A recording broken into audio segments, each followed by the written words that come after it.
Hi, this is John of Trish and John's Gardening Channel. Today is April 8th, 2015. Just about 11 days after we planted our tomato rootstock.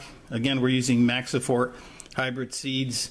We bought 25 seeds and we planted them in 10 net pots, just about 2 to 3 seeds per net pot. Today we wanted to give you a quick update as to, number one, their progress, and also number two, what we do to maintain these plants even at this early stage.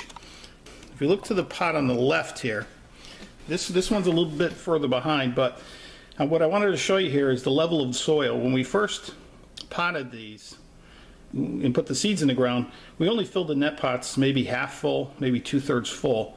And we did that purposefully so that as the plants grow taller, and of course, you can see the one on the right is much further along. As the plants grow, we've continued to backfill the dirt around the base of the plant. With tomatoes, it's preferred that you do that method, at least in my opinion.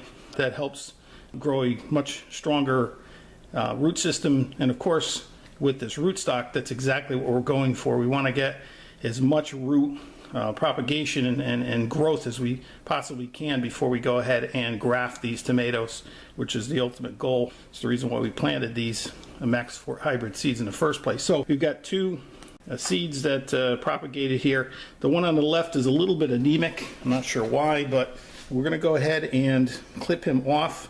We don't want him. We only want one seed per pot.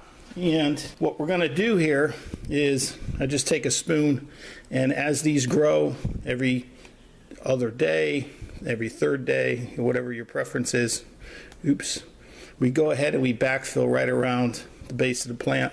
You don't have to worry too much about burying the plant. Obviously you don't want to bury it completely, but you can put dirt all the way up to the two leaves there, which are the starter leaves or the cotyledons.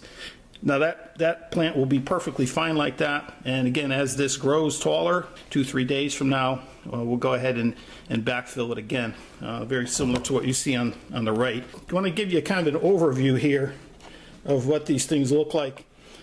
I can tell you that we've had various success with how these are propagating. You can see the ones in the 5 pots there doing pretty well.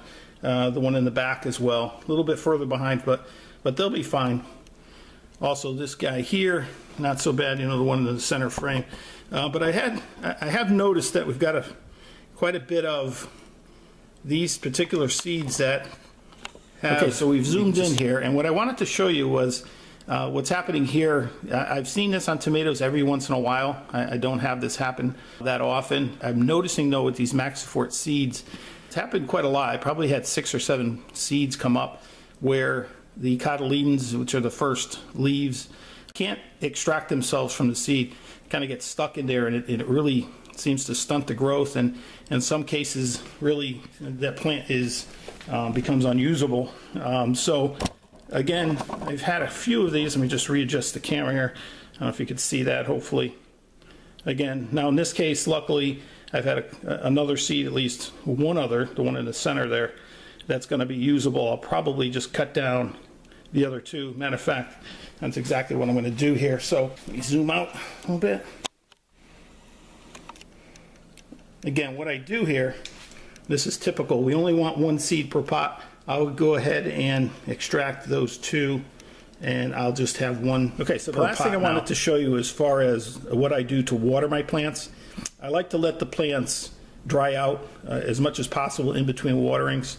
I think that's beneficial to the plant. I think it's beneficial for the root system and avoiding things like fungus and mold and mildew and those sort of things. So what I do is I try and wait until the pot gets two things really. Number one is the soil gets a lighter brown. You can see here this pot as opposed to, let's say, this guy here. If you can see that, hopefully, the contrasting color is quite easy to pick up. And the other thing is the heft or the weight of the pot. This is very, very light. It's almost, you can tell the difference between that and, let's say, this pot, which has been sitting in the water, probably 4 times the weight, just having that water in there. So very easy way to tell. Again, the two things is the color of the soil and also the weight of the pot. You just lift them up and you'll know right away whether it's time to water or not. And again, I just take these, I plop these in the water. We'll let that guy sit there for, maybe 10 minutes or so. I'll just look for the top. As soon as the top gets a darker color and the pot starts to get some heft to it, that's when I'll know it's time to take it out of this water bath. You don't want to let it sit there for any length of time beyond, whatever it takes to get them watered. So that's about it for today. Just wanted to give you a quick update. We'll be giving you an update again, probably another 10 days or so as to progress. I expect by then they'll probably be 4 inches tall or so. And at that time, we may up pot them into the 5-inch net pots, and we'll take you through that. And then probably maybe 6 to 8 weeks from now, maybe a little less than that, we're going to be actually going through the grafting process. Again, we've got our clips here. We went ahead and bought this. I showed you that in the last video.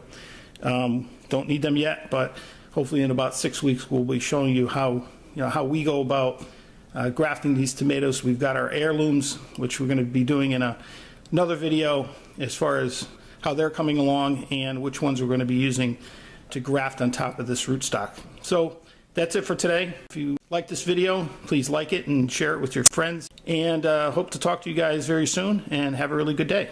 Cheers.